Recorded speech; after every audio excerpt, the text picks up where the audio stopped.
Graça e paz. Eu estou muito feliz, muito grato a Deus por poder estar novamente aqui. Agradeço ao Senhor, agradeço à pastora Yolanda pela oportunidade. E quero pedir aos irmãos que, por favor, abram sua Bíblia na palavra do Senhor, em Deuteronômio, no capítulo 28, porque nós vamos ver o que o Senhor quer falar conosco, em especial sobre aquilo que Moisés revelou. Deuteronômio capítulo 28, a partir do versículo 1 até o versículo 14.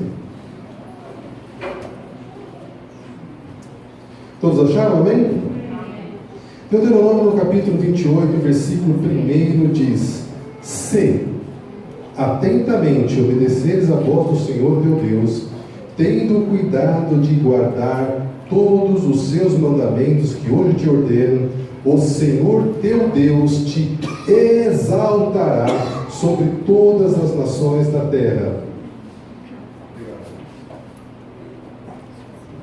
Versículo 2: Se ouvires a voz do Senhor teu Deus, todas essas bênçãos virão sobre ti e te seguirão. Bendito você será na cidade, bendito você será no campo, bendito o fruto do teu ventre e o fruto da tua terra, e o fruto dos teus animais e as crias das tuas vacas e das tuas ovelhas. Bendito o teu cesto e a tua amassadeira. Bendito você será ao entrar e bendito você será ao sair. O Senhor fará que sejam derrotados na sua presença os inimigos que se levantarem contra ti. Se por um caminho vierem contra ti, por 7 caminhos fugirão à tua vista. O Senhor mandará que a bênção esteja contigo nos celeiros, em todo o empreendimento das tuas mãos. O Senhor teu Deus te abençoará na terra que te dá. O Senhor te confirmará como seu povo santo, como se tem jurado, contanto que guardes os mandamentos do Senhor teu Deus e andes nos seus caminhos. Todos os povos da terra verão que és chamado pelo nome do Senhor e terão temor de ti. O Senhor te dará abundância de bens no fruto do teu ventre, no fruto dos teus animais, no fruto do teu solo, na terra que o Senhor jurou a teus pais te dar.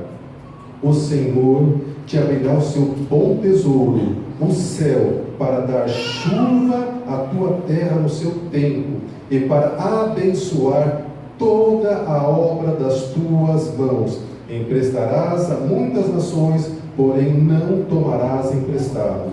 O Senhor te porá por cabeça e não por cauda, estarás em cima e não por baixo, se obedeceres aos mandamentos do Senhor teu Deus, que hoje te ordeno, para os guardar e cumprir. Não te desvies nem para a direita, nem para a esquerda, de nenhum dos mandamentos que hoje te ordeno, seguindo outros deuses para os seguires. Irmão, se você continuar a olhar o versículo, capítulo 28 de Deuteronômio, você vai observar que existem 68 versículos. Desses 68 versículos, 14 versículos são versículos de bênçãos, promessas de bênção para nós. E foram esses 14 versículos que nós lemos. Mas existem outros 54 versículos nesse mesmo capítulo que falam de maldição. E uma das definições de maldição que eu gosto muito é o fato de você não estar debaixo da cobertura do Senhor. Porque quando você não está debaixo da bênção do Senhor, você está exposto a todo tipo de mal.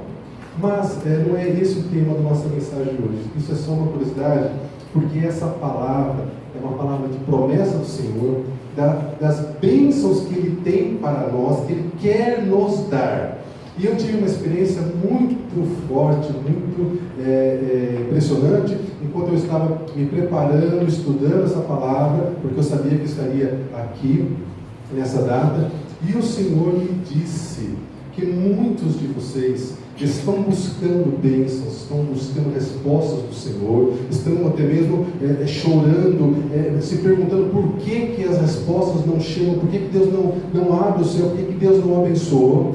E O Espírito Santo me disse que são mais de uma pessoa, são várias pessoas. E cada uma delas se enquadra numa situação diferente, algumas em duas ou até nas três situações que impedem a pessoa de receber as bênçãos do Senhor. Evidentemente que a lista que nos impede de receber a bênção do Senhor não são apenas as três que eu estou trazendo, mas em especial, para você que está orando, para você que está clamando, saiba que o Espírito Santo está ouvindo as suas orações, o Espírito Santo quer abençoar você, o Senhor quer que você atravesse esse momento e passe para um outro momento de vitória, de sossego, de alegria, de paz.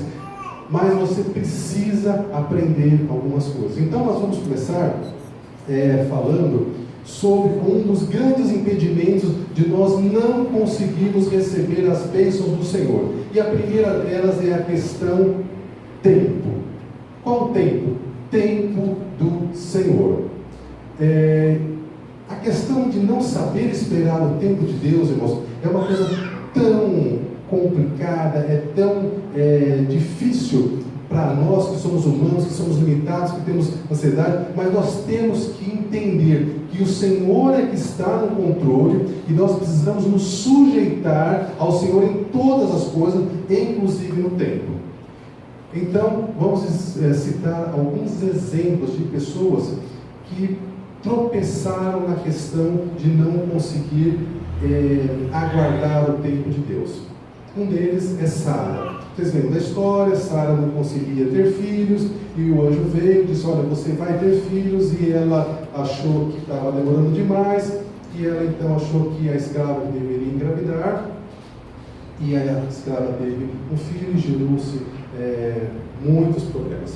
Outro exemplo de pessoa que não esperou o tempo do Senhor e se frustrou, teve problemas e consequências sérias, foi o rei Saul. Em uma determinadas circunstâncias, o rei Saul precisava esperar o profeta Samuel para fazer o sacrifício, e como o profeta Samuel estava demorando, o rei tomou uma péssima decisão: eu não vou mais esperar, eu vou fazer do meu jeito. Irmãos, quando nós tomamos a decisão de fazer do nosso jeito, misericórdia, porque no reino de Deus, no reino que nós estamos, agora que nós somos filhos de Deus, nós precisamos aprender a viver do jeito de Deus.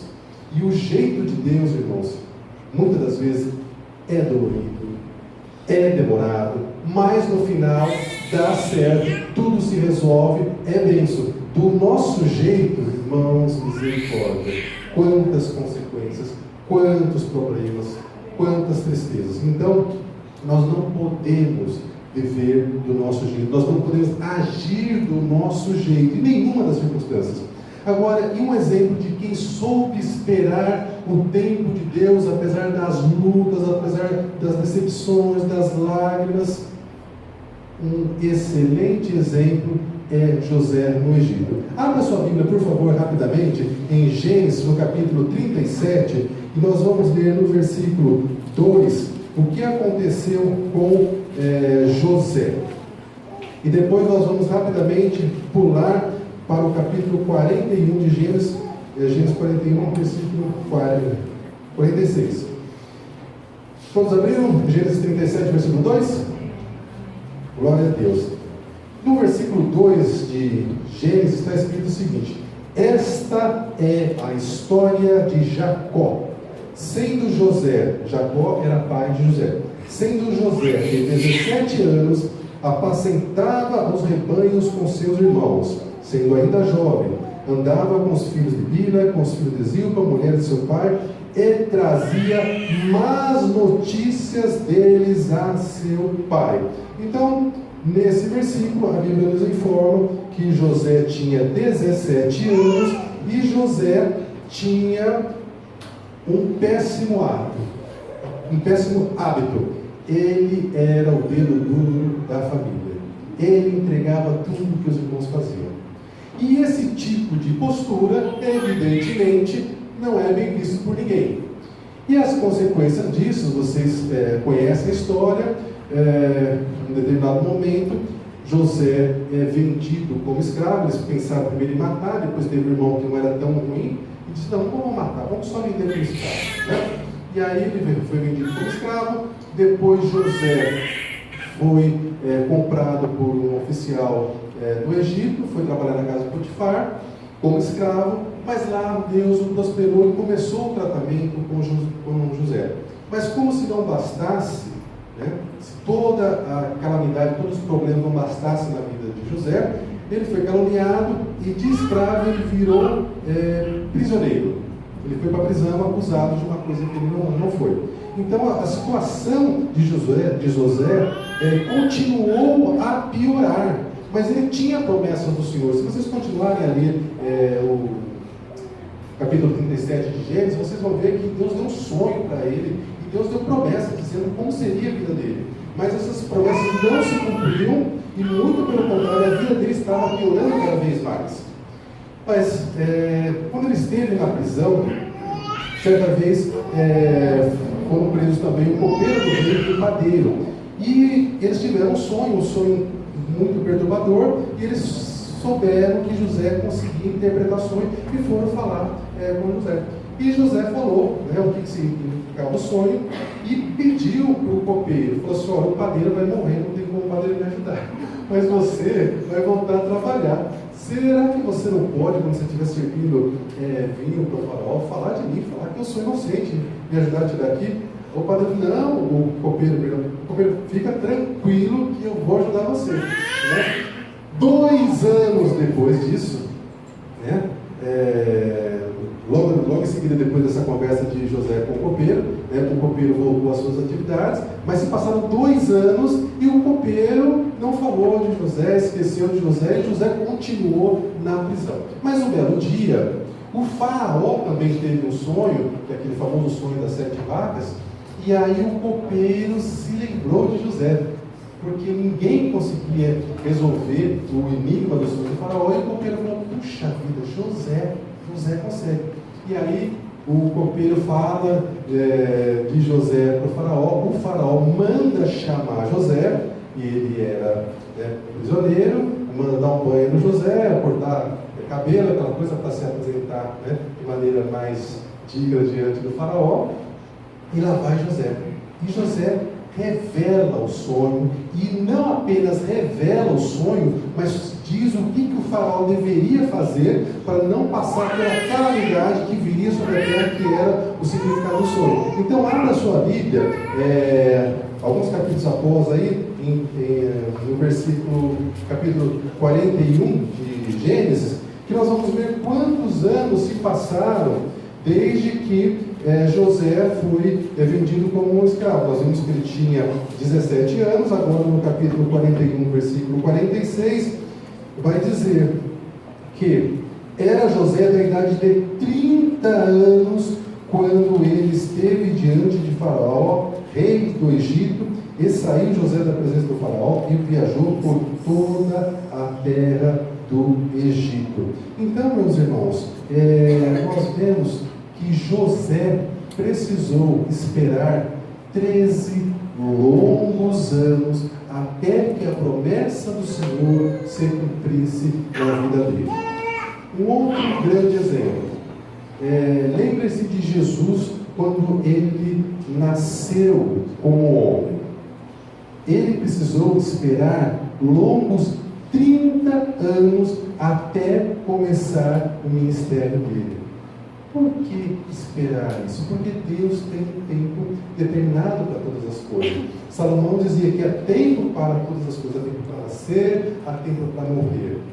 E nós precisamos entender que a nossa vida está nas mãos do Senhor. Nós não podemos acelerar as coisas, nós também não podemos ficar enrolando, não fazendo aquilo que nós sabemos que precisamos fazer. Então, não conseguir esperar o tempo de Deus é um problema que faz com que nós não possamos receber as bênçãos do Senhor. Então, nós precisamos entender que o tempo é uma situação que nós precisamos deixar muito claro quando nós estamos buscando o Senhor, estamos buscando uma resposta, que o Senhor tem um tempo para todas as coisas. Quando chegar o tempo, aquilo vai acontecer, porque a palavra diz: agindo Deus, quem impedirá?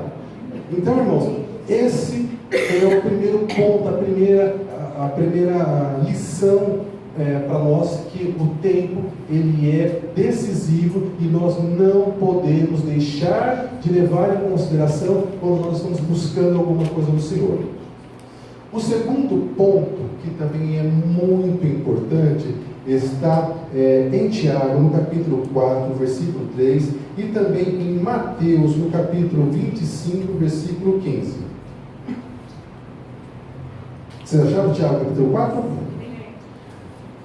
Tiago, no capítulo 4, versículo 3, diz o seguinte: pedis e não recebeis. Por quê? Porque pedis mal, para o gastardes em vossos deleites. Irmãos, quando a motivação do nosso coração em pedir algo para o Senhor, essa motivação ela não é alinhada com o coração de Deus, com os propósitos de Deus, a resposta que o Senhor vai dar para nós é não. E muitas das vezes, não apenas a motivação, mas as atitudes que nós temos também, elas são equivocadas. E às vezes nós estamos achando que nós estamos certos, mas a palavra diz que o coração é enganoso mais do que todas as coisas. Por isso que todas as vezes que nós pedimos alguma coisa para o Senhor, nós precisamos dizer: Senhor, mas que seja feita a tua vontade e não a minha, porque às vezes eu acho que isso vai ser bênção para mim e não vai ser bênção. Quantas e quantas histórias nós conhecemos de irmãos que vieram para a igreja com dificuldade financeira e devendo, e cobrador ligando e passando vergonha, e aí vem para a igreja e conversa com a pastora, e a pastora ora, e Deus começa a abençoar, e o irmão começa a prosperar, e o dinheiro começa a entrar, e o irmão desaparece. Por quê? Porque a motivação do coração do irmão, né, não estava bem alinhada, mas clamou-se, Deus teve misericórdia, até para ensinar, né, que aquilo não ia ser bênção, Deus deixou que um pouco viesse a mão para mostrar como é que está o coração. Então, a motivação e as atitudes, se elas não estiverem alinhadas, se elas não forem corretas, a resposta do Senhor para a nossa oração vai ser não. Agora, um outro problema de recebermos não na questão da atitude está em Mateus, no capítulo 25, versículo 15, que é a parábola dos talentos. A parábola dos talentos diz que o Senhor deu 5 talentos para uma pessoa, Deus deu depois 2 talentos para uma outra pessoa, e para uma terceira pessoa deu apenas 1 talento. O talento aqui está relacionado a dinheiro, né? A um valor monetário. Então vamos imaginar que 5 talentos fosse 5 mil reais, 2 talentos fosse 2 mil reais e 1 talento fosse 1.000 reais. Depois de um tempo, diz a Bíblia, que o Senhor que deu esses talentos, ele voltou e pediu para cada pessoa que recebeu esses talentos que ela prestasse contas do talento que ela tinha. E para surpresa de todos nós observamos que o que tinha 5 talentos multiplicou seus talentos e conseguiu mais 5 talentos. Ou seja, se fosse esse exemplo que nós citamos de dinheiro de 5 mil, ele conseguiu 10 mil reais ao todo. O que tinha 2 talentos, ou 2 mil reais, ele conseguiu também multiplicar e transformou o que era 2 em 4. Mas o que recebeu apenas 1 talento, ele não fez nada. E aí ele dá uma desculpa. Ah, eu tive medo, não sei o que, tudo mais. E o Senhor dá uma dura nele, né? Chama ele de servo mau. E ainda faz uma coisa que me surpreende muito. Ele pega o talento daquele servo mau e dá para o que tinha mais talentos. E uma coisa que sempre me chamou a atenção, e eu confesso, irmãos, que eu reli, e nunca tinha conseguido enxergar o que está tão óbvio, qual foi o critério que o Senhor usou para dar 5 talentos para um, 2 talentos para o outro e apenas 1 para o terceiro. Vocês não sabem qual foi? Eu vou dizer para vocês, está escrito na Bíblia, incrível, né? Mas muitas e muitas das vezes a gente lê e não se atenta. O versículo diz assim: e a um deu 5 talentos, e a outro 2, e a outro 1, e aqui agora vem a revelação. A cada um o Senhor deu segundo a sua capacidade. Capacidade. Eu me lembro de uma história, quando nós morávamos em São Paulo, nós tínhamos uma célula. Em um determinado momento, um irmão pegou e começou a reclamar que ele estava sendo muito injustiçado na empresa que ele trabalhava. Era uma empresa muito grande, e ele disse que todo mundo no departamento dele tinha sido promovido, menos ele. E eu, no meio da célula, assim, a Sara estava junto esse dia, nós ficamos assim, surpresos, nós perguntamos para ele, mas escuta, mas como é que é isso? Paramos um pouquinho a dinâmica da célula, e aí ele pegou e começou a explicar como é que era o funcionamento do departamento, etc e tal. E o Senhor me levou a perguntar para ele assim, mas por que você acha que apenas você não foi promovido? E aí ele falou, e o Espírito Santo falou, tem mais. Eu falei, mas tem mais alguma coisa, não tem? Aí ele disse, que eu precisava fazer um curso, e esse curso, eu não lembro agora se era 6 meses ou 1 ano, né? E para eu fazer esse curso é caro, eu vou ter que chegar em casa à tarde, vai me dar trabalho, não sei o que e tudo mais. Aí, sabe, aquele momento que o Espírito Santo te dá aquela energia, e aí eu dei uma de apóstolo Pedro, ele falou assim, irmão, o desafio para você é o seguinte, você quer a promoção, você tem que se capacitar. Vá fazer o curso. Você quer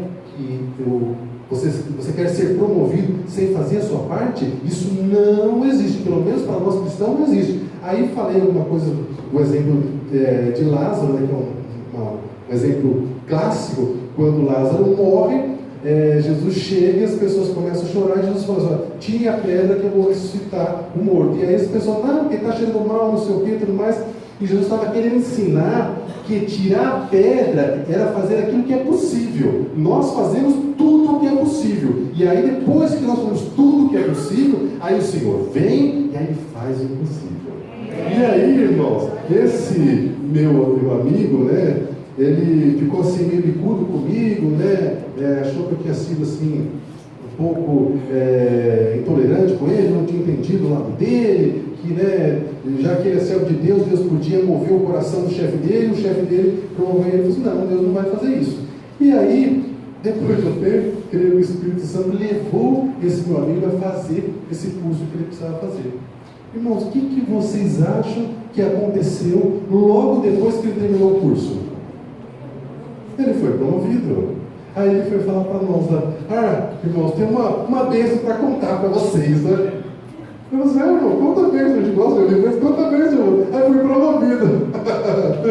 Então, irmãos, sabe, as coisas, elas não acontecem do nada, tudo tem um propósito. Imagine vocês, se nós fôssemos convidados do dia para a noite para ser o governador do estado, governador ou governadora, do estado do Paraná. Será que hoje nós estamos capacitados para sentar lá na cadeira do governador e governar o estado do Paraná? Será que nós precisamos de uma capacitação primeiro para poder administrar o estado? Então as coisas são assim, às vezes nós queremos queremos uma promoção, queremos abrir o nosso próprio negócio, mas nós ainda não estamos capacitados para fazer aquilo. E às vezes a capacidade não está relacionada apenas a saber fazer o ofício, mas em administrar o ofício, porque quantas e quantas vezes a gente recebe notícias de atletas, de jogadores de futebol, principalmente que ganham muito dinheiro, que depois encerram a carreira e ficam falidos, ficam pobres. Por quê? Porque não souberam administrar o dinheiro.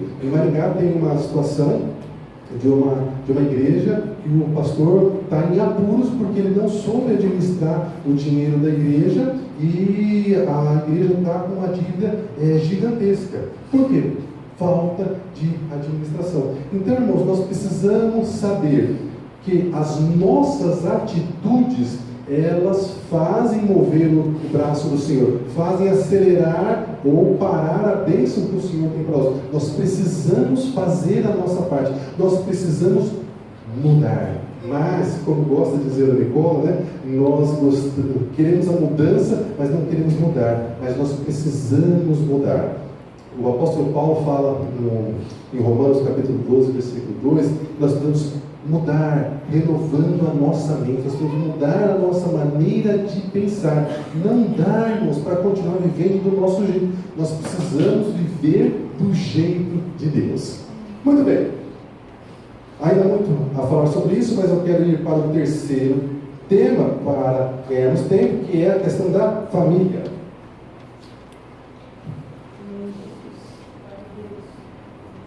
Irmãos, por que, na sua opinião, que a questão familiar pode ser um impedimento para você não receber a bênção do Senhor? Não é curioso isso?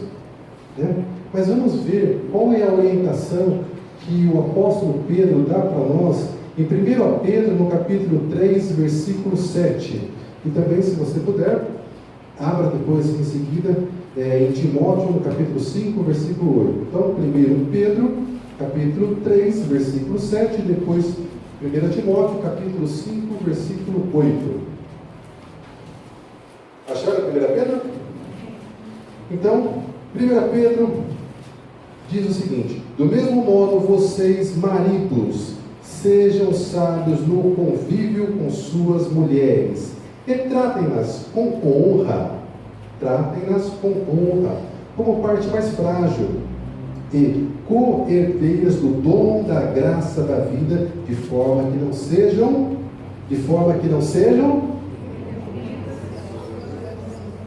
irmãos, o que significa ser impedida as orações? Será que significa que a comunicação com Deus é cortada?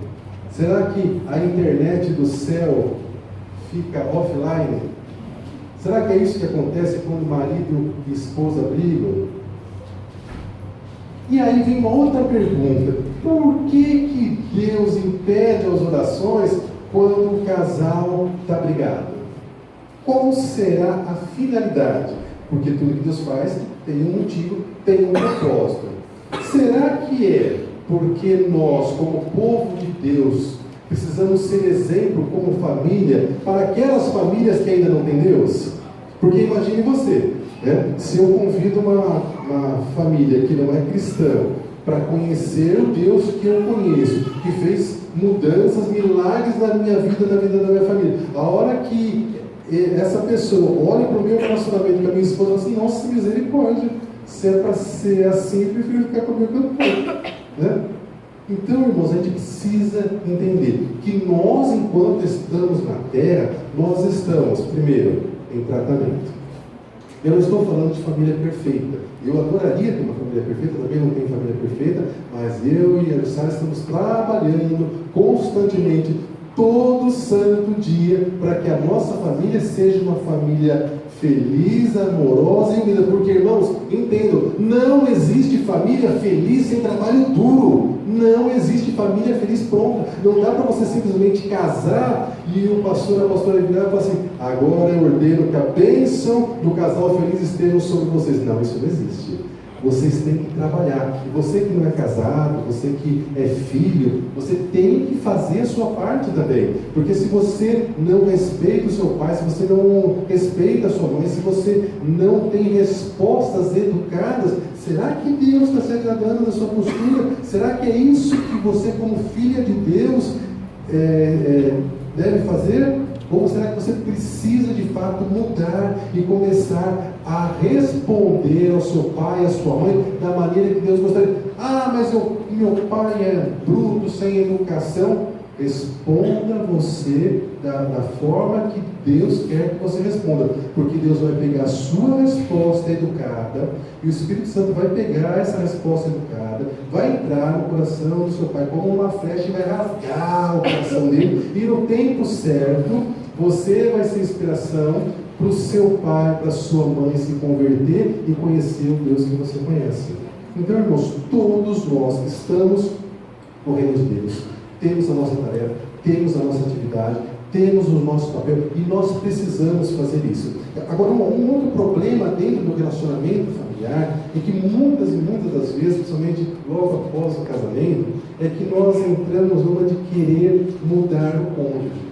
eu gosto da coisa dessa forma, então eu vou ensinar meu cônjuge dessa forma que é bom. Mas o meu cônjuge não gosta assim, e ele não vai mudar, ele vai continuar fazendo daquela forma. Só que às vezes, né, eu espero que não tenha acontecido com vocês, mas comigo aconteceu, né? A gente fica querendo mudar o cônjuge, e aí chega uma situação de querer provar que a gente está certo. Aí a gente ganha a discussão e perde o cônjuge, porque ele fica derrotado e magoado, né? Eu me lembro de uma situação que nós estávamos com outro casal, né?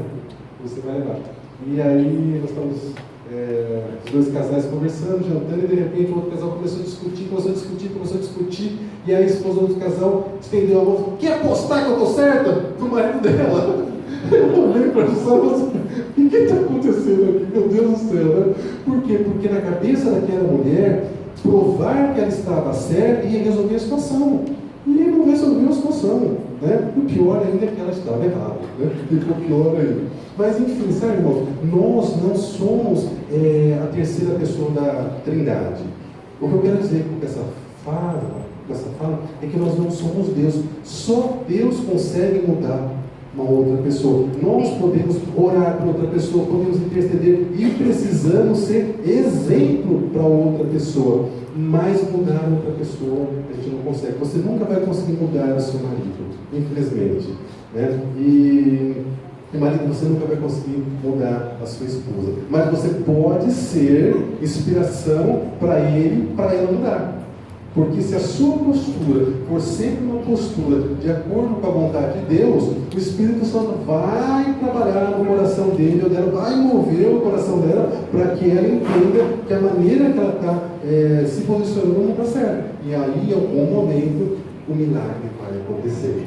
Então, irmãos, nós precisamos ter união familiar. União familiar. As pessoas podem até não falar que elas olham para vocês, mas elas olham para você, elas olham para a sua família, elas olham para a sua maneira de trabalhar, elas olham para a sua maneira de falar, elas olham para o seu Facebook, elas olham, elas querem saber o que você tem de diferente e como é que você age no dia a dia. Então nós não podemos nos moldar ao padrão do mundo, nós precisamos de fato ser diferentes. Nós precisamos viver como filho e filha de Deus. E se nós fizermos isso, então as bênçãos do Senhor virão sobre nós, nos acompanharão, e em tudo que nós colocarmos a mão, Deus vai abençoar, porque Deus tem prazer em nos abençoar, mas Deus também precisa nos tratar, porque nós entramos no reino de Deus com toda a bagagem, com toda a herança, com todo o costume que nós tínhamos antes de conhecer o Senhor. E o Senhor precisa tratar, precisa amassar o mal. Eu sei que dói, mas para isso Deus renova a sua misericórdia a cada manhã. Eu amo esse versículo que diz que as misericórdias do Senhor se renovam a cada manhã. Cada dia que eu acordo, eu falo: Senhor, obrigado, porque hoje as misericórdias se renovaram e eu vou para mais um dia de luta, mais um dia de batalha, e sei que se eu vencer, eu vou dar glória ao Senhor, e se eu não vencer, amanhã eu vou acordar de novo e vou de novo, e a vitória virá. Então, irmãos, nós precisamos ter em mente que Deus quer nos abençoar, mas nós precisamos sair daqui hoje com essa palavra queimando no coração, que para podermos receber as bênçãos do Senhor, nós precisamos viver diferente do que nós estamos vivendo até agora. Se nós queremos receber mais do Senhor, como diz a palavra dos talentos, nós precisamos nos capacitar para que o Senhor possa nos dar mais, para que quando a bênção vier, a bênção não se transforme num peso para nós ou numa maldição, porque nós vamos nos perder. O nosso coração precisa estar firmado no propósito do Senhor. Resumindo, nós precisamos viver aquilo que o Senhor tem para nós.